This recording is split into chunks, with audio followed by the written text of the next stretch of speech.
Welcome to the Tipping Point Show. I'm Jimmy Evans. I'm very excited today to have Bill Koenig joining me. I've mentioned his book, Eye to Eye, on the show many times, and we're going to be talking about it today. Bill is a journalist, and he served as a White House correspondent in 2001 and 2002. He has a news service called Koenig World Watch Daily. His website has constantly updated stories from a large variety of news sources and can be found at watch.org. I read it daily for world news from a biblical end times perspective. Bill, it's an honor to have you joining me today. Thank you, Jimmy. My pleasure. Well, I just have a lot of admiration for your work, and you are a journalist. Watch.org, I look at it every day, and just because if it's on your site, I know it's good. Thank you. And you have on there a really good end times perspective of what's important and what's going on. Your book, Eye to Eye. Now, this is the book here. Now, the subtitle, Facing the Consequences of Dividing Israel. Okay, so the first time I saw this book and I began to read it, I was dumbfounded because I'm an end times guy. I've kept up with the end times forever. I had no idea that there were this many events that had happened in the United States as a direct result of our foreign policy toward Israel. Why don't you talk about that just a minute? Well, Jimmy, from having served at the White House for 20 years, had the benefit of being there for a lot of activities having to do with the state of Israel, and especially right after I moved to D.C., left Dallas to move to D.C. right after George W. Bush took office. And I continued to notice that when we would have meetings with the Israeli leaders or the Palestinian officials, we would have something major happen in the United States the same day or within 24 hours. And myself and David Dolan and a few other people had watched this. John McTernan had written something about it. And so we started connecting the dots and had the opportunity in early 2001 to write Israel, the Blessing or the Curse. It's out of print. This book, Eye to Eye, took over for where I left off there. And I was amazed just through the research from what I'd seen and what I saw previous to that. 1991, October 1991, George Bush's father's in Madrid, Spain, calling on Israel to give back land they obtained in the Six-Day War. And at the very time he's at a podium in Madrid, Spain, calling for this, the perfect storm was sending 30-foot waves into his home in Kennebunkport, Maine. It wasn't the next day or a week later. It was at that moment he was calling on Israel to give up their covenant land. So I even warned President George W. Bush right after I became a White House correspondent for an incredible period of time and a very biblically important period of time. I warned him, don't touch the land, in 2 letters. And then 9/11 happened. And what happened, Jimmy, 17 days before 9/11, George Bush was working with Crown Prince Abdullah of Saudi Arabia on what was going to be the most comprehensive address ever given to the UN in September. And on 9/10, the work was done. It was going to call for the division of Jerusalem, the fulfillment of the UN resolutions 242, 338, and 2 states. Something his dad or Bill Clinton would never have done. Never have done that. But 9/10, the work was completed. Prince Bandar from Saudi Arabia, who had worked actively on the peace deal, was celebrating in his mansion in McLean, Virginia. And then he woke up the next day to the horrific incidents of 9/11, the World Trade Center and the Pentagon. And one other thing here, Jimmy, the Lord reminded me that he did not produce the evil of 9/11, but he didn't stop them. That's right. Well, and Jonathan Cahn, who we've had on the show here many times, he just says, God takes down your defenses. The Harbinger, his book, The Harbinger, Absolutely. Talking about what happened to Israel. What happened here is God's not making it happen; He's just allowing it to happen but there's a direct cause-effect relationship between our foreign policy toward Israel and what happens. And these are many times, if not most of the time, historic natural disasters. Certainly 9/11, but natural disaster, and we're going to talk about Ian here in just a little bit. When you talk about 30-foot waves at Kennebunkport while he's making the speech, and it was a freak storm. Totally. And that's why it was called the perfect storm, because you had a bunch of things that had to happen that produced the perfect storm. And rather than going from west to east, it was going from east to west, which is totally an unusual event, meteorological event, and that's why it was coined the word perfect storm. So in your book, you have, 120-something? 126. 126 specific examples. And I encourage anybody, if you're a skeptic, get the book. You won't be a skeptic anymore.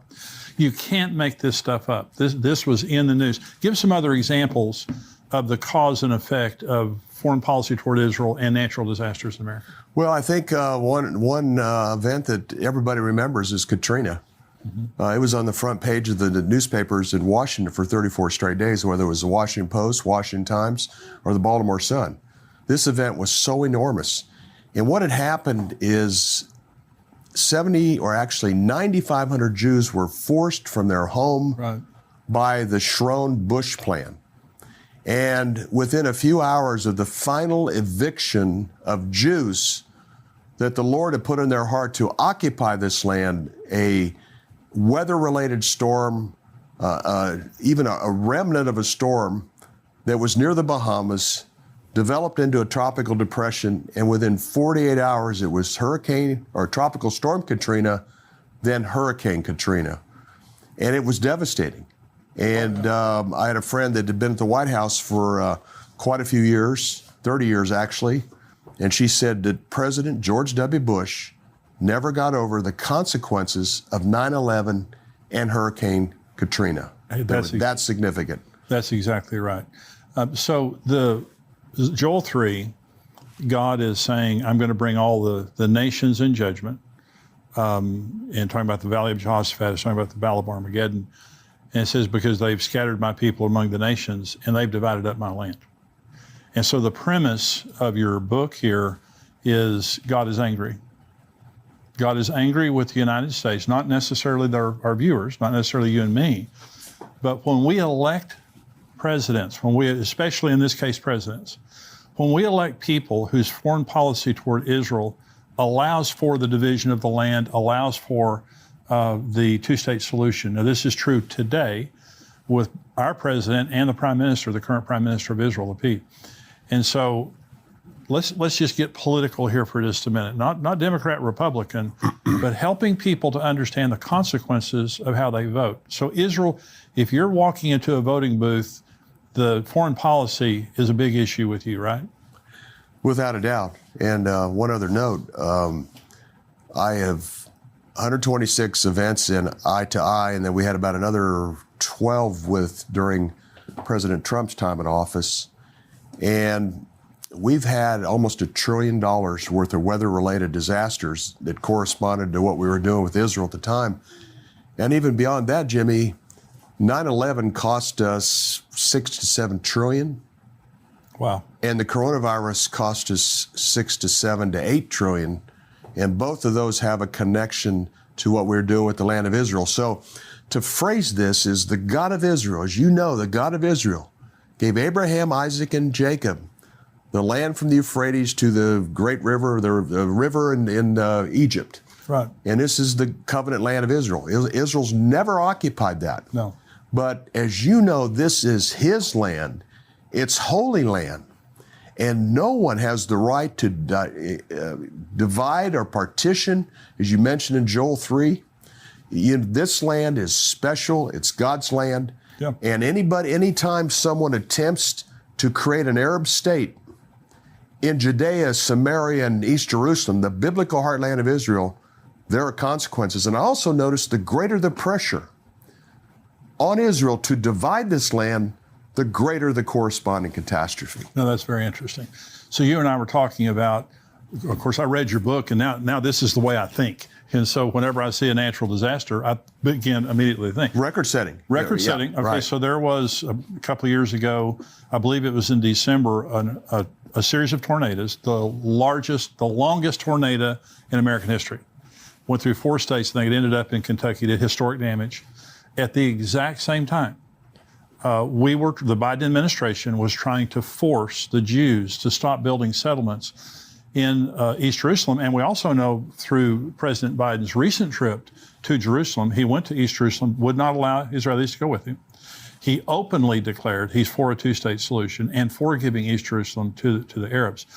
And so, again, we're going to talk about Ian here in just a minute, but we're seeing historic natural disasters happening still in America directly related to the foreign policy of America. And I might add, Jimmy, because a lot of your audience is very appreciative of all the things that President Trump did for our country and also for Israel. Right. And I had the opportunity recently to interview Ambassador Friedman in Israel. And I mentioned we've never had a more pro-Israel administration. No. Mike Pence, Mike Pompeo, Nikki Haley, John Bolton stood for Israel at the International Criminal Courts. Friedman, a biblical scholar that can speak Hebrew, that knows the Tanakh or the Old Testament quite well. Oh. And I mentioned that President Trump did more for Israel than all our presidents combined. Yeah. He moved the embassy to Jerusalem when others promised that. He got out of the Iran nuclear deal. He acknowledged Israel's sovereign right to the Golan Heights, which is critical, as you know, for their defense. Yeah. Secretary of State Pompeo said the settlements are not illegal in Judea and Samaria according to the San Remo Agreement of 1920. Wow. Defending Israel at the International Criminal Courts. We'd never had an administration like this. And we tried. We did a lot to try to persuade President Trump not to get involved with the land, to divide the land. Hurricane Harvey was his first supernatural disaster that hit Houston, or hit the southern part of Texas very strong in Houston. And I thought, well, what was happening at that time? And I found out that Jared Kushner, really the architect of the Trump-Israel plan, Sure. He was in Qatar, he was in Jeddah, Saudi Arabia, he was in Abu Dhabi, United Arab Emirates, he was meeting with Egyptians or Jordanians on what Israel was going to agree to in order of having the deal of the century. And then Hurricane Harvey developed out of a remnant down in the Gulf. So Was there a part of what he was trying to do that would take the land away? Oh, absolutely. He was trying to get the Arabs to go along with his plan, which was going to call on Israel to give up 70 to 80% of Judea and Samaria. Right. The biblical heartland of Israel. So absolutely, because it was not obvious. I had to dig through Arab press, and I did a lot of reading. I go, this storm, has to have been something that was taking place with Israel's land at the time of this Hurricane Harvey, because it was such an unusual storm, developed out of a remnant, similar to Katrina. It just kind of developed. Yeah. It wasn't from the Caribbean or off the west coast of Africa. It was very unique. And then I found that out, and we lobbied hard. You know, President Trump, don't do it, don't get involved, don't push, and we pushed hard. But there was also others that were within the Christian community that were excited about the Kushner-Trump peace plan. Well, and Jared Kushner had a huge amount of influence on Trump in that area. Enormous. In that arena. Absolutely. So you quote Zechariah on your website, watch.org, Zechariah 12, that God's going to make the Jerusalem a burdensome stone. Absolutely. And anyone who tries to touch it is going to be cut in pieces. Do you believe that we're living in that day, obviously, where Jerusalem has become the international issue and to those surrounding nations? No doubt about it. And I think, Jimmy, what's fascinating about all this, despite our president's errors, they are just accelerating final day events to the conclusion of an eventual peace deal. That's, when I talk to audiences, I said, Bush and Clinton and George W. and Obama and Trump all had a biblical prophetic role. And I think what's important, and things really accelerated dramatically, January 28, 2020 at the White House, Trump introduced his plan with Benjamin Netanyahu in the audience, and very supportive of the deal. And he came up with a map that there had never been a specific map from the administration that his people put on Twitter. So 76 million people saw this map. And within about 41 minutes of the map being posted on Twitter, we had a 7.7 earthquake shake the Miami financial district. And usually, it's unbelievable. It is. It's unbelievable. And then that afternoon, according to Peter Navarro, things were breaking loose because of coronavirus. He was telling Fauci and Azar and Mulvaney, the chief of staff, my God. we need to do something. This is going to be a disaster. We need to close the air travel to China, look at closing it to Europe. This is going to be a disaster. They laughed off Peter Navarro. Navarro says, okay, I'm going to put this in memo. Next day, January 29, he put a memo, says this is going to cost 1 million to 2 million lives. Wow. It's going to cost us $3.7, $3.8 trillion unless we do something serious. He wrote it to the National Security Council. Also, President Trump, that day they started their coronavirus planning task force. What also happened, Jimmy, within 24 to 48 hours, every major leader around the world said, no, we have our plan. There's a Trump plan, but we have our plan, the two-state plan. We want a balance between the Israelis and Palestinians. So you had Merkel, and then you had Johnson, and then you had Macron. The Arab leaders, Erdogan and others, so within 20 to 48 hours, along with the Vatican, they all established their position. 7 weeks later, we had 3 billion people in lockdown because of coronavirus worldwide. And the direct connection, and you're making the direct connection. Now, I absolutely loved President Trump's positions on Israel. Absolutely. So the one thing that he did wrong was to allow for the division of the land of Israel. Now, it's my understanding, I actually said this in a message, and someone corrected me in this, and I want to get your perspective on this. In the deal of the century, there was a part of East Jerusalem given to the Arabs. Is that correct, or is that incorrect? Well, there's still a debate over that, Jimmy. He basically said Jerusalem's not to be divided.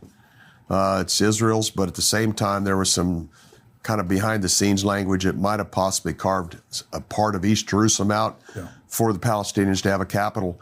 You know, and I talked to Trump administration officials about this. They say, well, we never really expected the Palestinians to comply anyhow.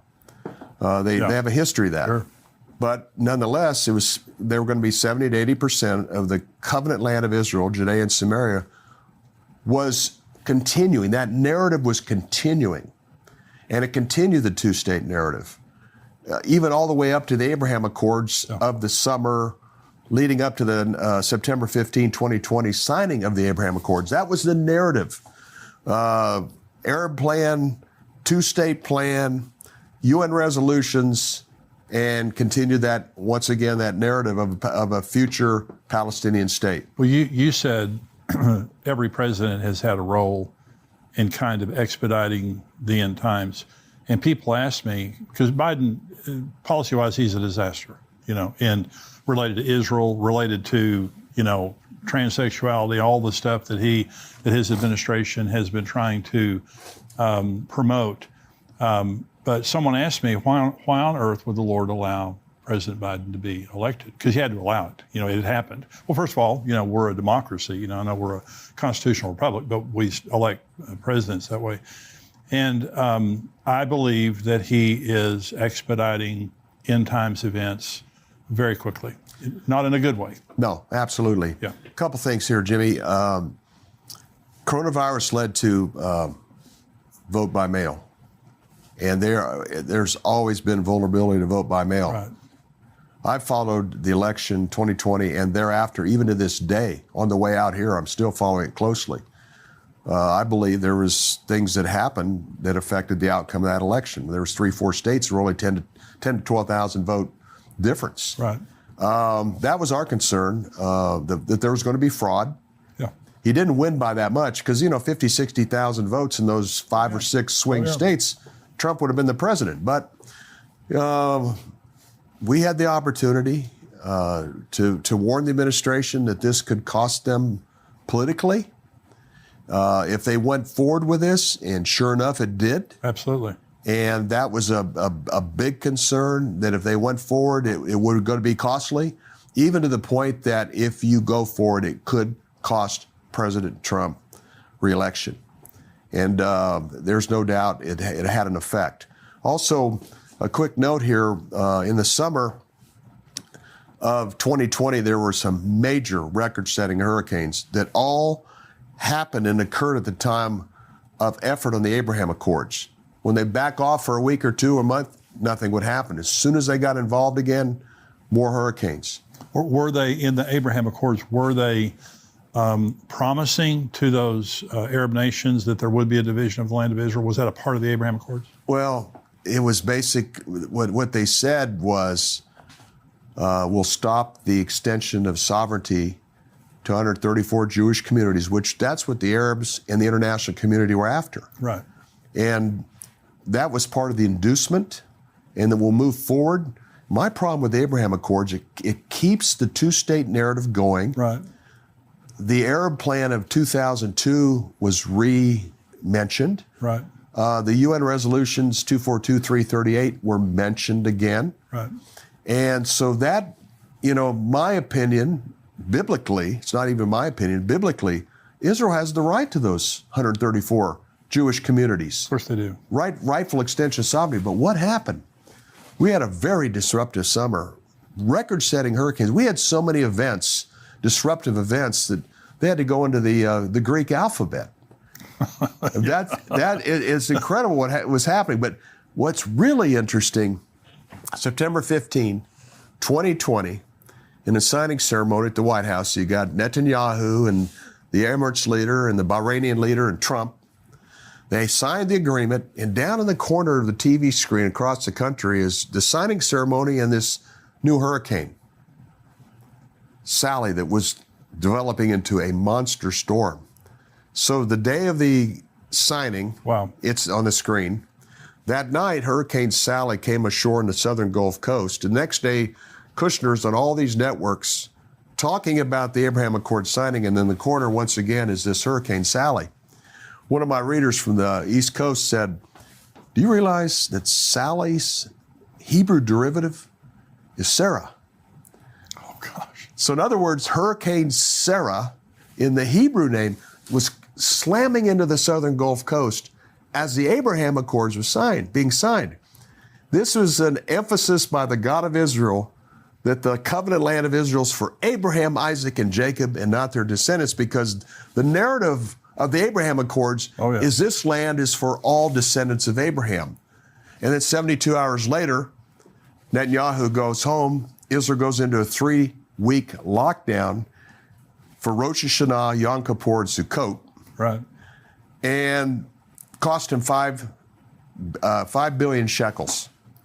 And that was one of the incentives of the Abraham Accord. We're going to make a couple $1 billion US dollars over the next couple years. Well, they got a bad start because they're out 5 billion shekels right after the signing in the next 3 weeks. Well, one of the things that your book did for me, and you're just making it even more vivid here, is there's a direct connection between the events that are happening in the world and what's happening in Israel. Israel is the apple of God's eye. Everything, when you go to the Bible, when the Bible says north, it's north of Jerusalem. It's south of Jerusalem. East is east of Jerusalem. God loves everybody. God loves the Arab people. But he has a special relationship with the land and the people of Israel. And so what you're saying is it's a special relationship in two ways. He blesses those who bless Israel. He curses those who curse Israel. And when you're actively working to divide that land, he takes it personally. Now, let me just say, because we're going to start talking about Hurricane Ian, the end of this age happens at Jerusalem. According to Zechariah, according to Revelation, the last scene of this age is the entire world gathers against Jerusalem. If it were not for the United States, the United Nations would have already tried to impose a two-state solution. Yeah, absolutely. So only the United, well, of course, now with President Biden, but you also have Lapid kind of on board. But this thing's going somewhere is what I'm trying to say. The entire Bible is focused on the nation of Israel, and prophetically, it's all going to come down to the city of Jerusalem. And so this is a big deal. So Hurricane Ian, and we are very aware, and Bill and I have talked about this, of all the suffering and the damage that's going on in Florida right now. It's horrific, and our hearts are with every person, our prayers with every person right now who has suffered or has relatives or loved ones that are suffering because of this. So nothing that we're saying we want to say in any way that's insensitive to what has taken place. But I want to say this at this time. So I want to talk about the cause and effect here. Let's start with Hurricane Fiona, because there's a connection there, and then we'll talk about Hurricane Ian. September 14th, Biden's Middle East envoy, one of his top envoys, is in the Middle East re-establishing, or not even re-establishing, but reconfirming Biden's total support of the two-state plan. This is September 14. Within a few hours, Tropical Depression 7 formed. This storm became Fiona. Fiona developed, produced a tremendous amount of rain, sat in Puerto Rico and moved on. And then the following week, the UN meetings. Right. September 21st, Biden's at the UN and reaffirms his administration's commitment to the two-state plan. And this is a time to move forward. The next day, Lapid is at the UN and talks about his full support of the two-state plan. Israeli prime ministers don't do that at the UN. Right. And you could hear a collective fury within Israel, in the political circles, the fact that Lapid, who'd been influenced by Biden to do this at the UN, and then later that afternoon, Biden congratulated Lapid for his statement about the two-state plan, and then Canada's Trudeau sent out a tweet fully supporting Lapid's comments about two-state. Fiona was working its way into the Atlantic. Some people thought it would hit Bermuda, but right after Trudeau made those statements, it made a north-northwest turn and ended up hitting Canada the next day. The most intense Atlantic storm in the history of Canada, 24 hours after Trudeau complimented Lapid on making his decision. And this is a statement we've made consistently during this interview, and that is historic. These are historic catastrophes. Key. These are the biggest, Jimmy, these are the biggest events. I mean, the 126 events in Eye to Eye and the 14 after, these are record-setting events. These are the biggest in U.S. history. And that's what's so key. And I noticed the greater the pressure on Israel to comply, the greater the corresponding catastrophe in America. So, and you're a journalist, and this is why I love your information, is because as a journalist, you observe what's happening and report on it. Start seeing the patterns. You're not a preacher. You're not trying to, take the Bible and, manipulate the facts. These are things that have happened that all the world sees. Okay. The only difference is they don't make the connection related to Israel. So, Ian, you believe that the United Nations preceded Ian, the formation of Ian. Yeah, between Biden and Lapid's comments, and then Biden's full support to the public of Lapid's comments, early September 23rd, around 5 a.m. in the morning, Tropical Depression 9 forms. This becomes Ian, and it's never the catastrophe or never the event, the weather-related event, whether it's tornado outbreaks, earthquakes, or hurricanes. It's always an event first, like what Biden did, Lapid did, and then the tropical depression forms. Right after. Well, Hurricane Harvey, when it hit, and I have a lot of friends down in that area, and it was just horrific. One of the churches that we're good friends with there, flooded the church, just all the area there. God isn't against Florida. God isn't against Texas. God isn't against Louisiana, or all the places where these events happen. God is against an administration that is elected popularly, but is against an administration trying to put pressure on Israel to divide up the land. And so when you see the historic nature, the horrific, you're talking about the trillions of dollars that these things have cost, you're getting an idea of how angry God is. God's very angry with these, not the people, the individuals of Florida or Texas or anywhere. He's furious at the spirit that is behind these events, because it's anti-Semitism. It is against the Jews having their homeland and having it peacefully, right? That's exactly right. The biblical heartland of Israel. and I re-emphasize that the God of Israel gave the land to Abraham, Isaac, and Jacob and their descendants to occupy. That's right. And he gave the Arab and the Middle East countries a tremendous amount of land Oh, yeah. and a tremendous amount of natural resources, oil, natural gas. He blessed them enormously. Yeah. But there's this obsession, not only with the Middle East Arab leaders and Shiite and Sunnis, the international community. But that's the beauty of this is, why does a country the size of New Jersey Right. and a city of Jerusalem receive the kind of international attention it receives all the time? And it's remarkable how God has done that. And you mentioned Zechariah 12:3, Jerusalem will become a burdensome stone. Yeah. Every Middle East leader right now and every leader of the world is in favor of dividing the city of Jerusalem. Yeah. And there's enormous consequences. Is there any other capital in the world where there's any serious discussion of dividing Moscow or dividing Tehran or dividing anywhere else? Only Jerusalem. And the Arabs were not interested in Israel, the land of, back then, Palestine. They weren't interested until Israel was interested.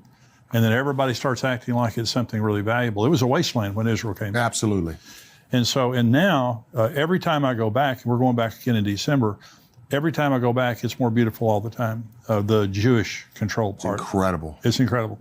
So, Bill, watch.org is one way that people, and I really do encourage you to look at his website regularly, because it's just full of really important news. I like the way your website's formatted, because it's simple, but it just gives you really great headlines there. Is there any other way that people need to contact you, or just at watch.org? Yeah, watch.org. And also we're developing a site, reach1billion.com. The site is in place. And the purpose of that is we have 1 billion people worldwide that attend replacement theology churches. Yes, they do. That's 100 million in America.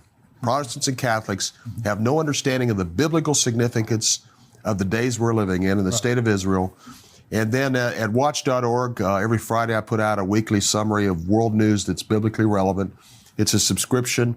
And the key is and it's difficult to keep it to 18 to 20 pages, as you can relate to, Jimmy, but it's just kind of a summary of what's happening Israel, Middle East, biblically related. And then also we focus a lot on domestic issues in the United States that affect us as Christians. Well, thank you, Bill, for being with me. I want you to come back now. Okay? Look forward to it. Because I know that everybody that's watching this. This is amazing. And, Bible prophecy is empirical. It's measurable. It's tangible. It's not some esoteric type of thing that kind of, you get weird and you kind of have to make it up. Israel exists miraculously for the second time, according to Isaiah 11. They exist. The things that the Bible said would happen in the end times are happening, have been happening for 74 years. And so, and what Bill has done in this book, Eye to Eye, I really do encourage you to get this book. If this is something that's interesting to you, let me say this, if you have unbelieving friends or cynical friends, let them read this book, because this is talking about real life issues that are happening right now. These things are happening right now today. And once you've read this book and listened to Bill, it makes you think differently, because when you see these natural disasters that are happening, and then you see what's happening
related to Israel, you begin to see there's a direct correlation. And so I do pray for this election that's coming up that people will get out and vote, and that you'll vote according to morals and vote according to values and not just money and all the things that politicians promise, Republican and Democrat. But vote, and when the presidential election comes up, if we're still here, in 2024, we need to remember that the foreign policy of whoever we elect as President of the United States affects every single individual in a very big way. And when they have bad foreign policy related to Israel, we're all in danger because of that. And so, again, Bill, thank you for being with me. We're going to have Bill back again. Now, we have our subscriber-only portion of the program coming up. I'm going to be answering questions that you guys, subscribers, have written in. If you're not a subscriber, endtimes.com is where you can go.